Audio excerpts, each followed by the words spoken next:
Mr. President, for almost 20 years, the U.S. Citizenship and Immigration Service, known as USCIS, has been charged with defending America's status as the land of opportunity. The agency has nearly 20,000 employees. They operate in 220 offices around the world, where they provide assistance to immigrants seeking a new life in America and help protect America from any foreign threat. But after 4 years of neglect and mismanagement under the Trump administration, USCIS is in dire need of leadership. Today, the Senate has an opportunity to provide that agency with that leadership by confirming Jaddou as USCIS Director. Ms. Jaddou may be the most qualified person ever to be nominated for this job. She has nearly 20 years' experience in immigration law, policy, and administration. She's the daughter of immigrants from Mexico and Iraq. She personally understands the importance of ensuring our nation's immigration system is both accessible and safe. And if confirmed, Ms. Jaddou would make history as the very first woman to lead USCIS. Let me tell you a little bit about her background. Ms. Jaddou began her career working on immigration policy and oversight for 9 years in the House of Representatives. She worked for my friend and former colleague Zoe Lofgren, California, who is the authoritative voice on immigration in the House of Representatives. Following that role, Ms. Jaddou served as senior official in the State Department and then as chief counsel at USCIS. As the agency's highest-ranking legal officer, Ms. Jaddou not only sharpened her mastery of immigration law, she also gained valuable experience navigating USCIS administrative complexities and operations. As chief counsel at this agency, she managed more than 200 attorneys who support the work of tens of thousands of USCIS employees that are located in offices around the world. And Ms. Jaddou's extensive background with USCIS is exactly what we need at this moment. As I mentioned, the Trump administration led a deliberate effort to undermine this agency's work. You remember, anything relating to immigration, the Trump administration tried to create a problem. For instance, when the former President Trump took office, USCIS had approximately $800 million in cash reserves. Not bad. 4 years later, those cash reserves had been virtually depleted and putting thousands of federal employees at the agency at risk of being furloughed in the middle of a pandemic. These federal employees deserve leadership that advocates for their interest and supports their work.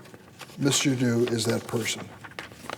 In fact, the union that represents over 13,000 USCIS employees published a letter in support of her nomination, writing, and I quote, "Ms. Jaddou is well acquainted with the significant financial and operational challenges facing the agency." U.S. Chamber of Commerce sent a letter in support of her nomination as well. And they wrote, "Ms. Jaddou's knowledge and experience would be indispensable in providing the critical leadership needed to stabilize the agency." Leaders inside government and outside government recognize that Ms. Jaddou is the legal expert our nation needs to take the reins of this vital agency. Given the urgent need for Senate-confirmed leadership to address the critical issues they face, as well as Ms. Jaddou's eminent qualification for that position, I urge my colleagues to join me in supporting her nomination. Mr. President, I'd like to say a word in response to the speech just given by the senator from Florida, junior senator from Florida. There's something called the American Rescue Plan that President Joe Biden brought before Congress. The American Rescue Plan was his first offering. We'd done things before in light of the pandemic. I remember them well. It was March of 2020. We had the American CARES Act. The American CARES Act was virtually a unanimous bipartisan support of a policy that was written by President Trump as well as members of Congress. We stood together, and I'm glad we did, because we were going into a pandemic the likes of which America has not seen for 100 years. It was a dramatic investment in people, in resources, in businesses, to keep America safe through that pandemic, and it worked. At the end of the year of 2020, we had another bill. This bill was about $900 billion to once again help and deal with unemployment compensation, loans for businesses, help for families, ways to help schools reopen. And we voted again unanimously, virtually unanimously, on a bipartisan basis. So in the Trump administration, when it came to coming together as a nation, Democrats stood with Republicans. Democrats even stood with a Republican president for the good of the nation. I was proud of what we did. I can't imagine what America would have been like without it. Then came the election. All bets were off. Everything changed. After the election and the big lie, where President Trump raced around the country, still does, claiming that he truly won the election and having no proof or evidence to that fact, we noticed a souring of this bipartisanship when it came to dealing with the pandemic.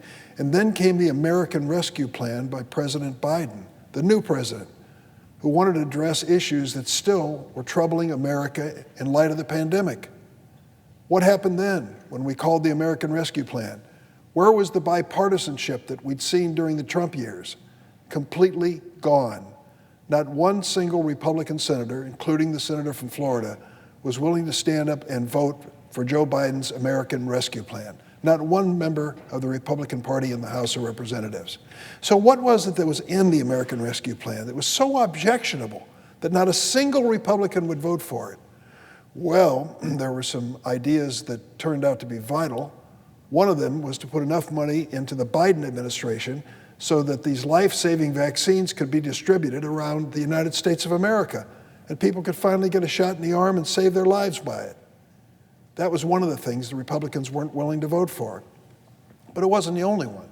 We proceeded to give loans to businesses again so that they could open up and rehire their employees.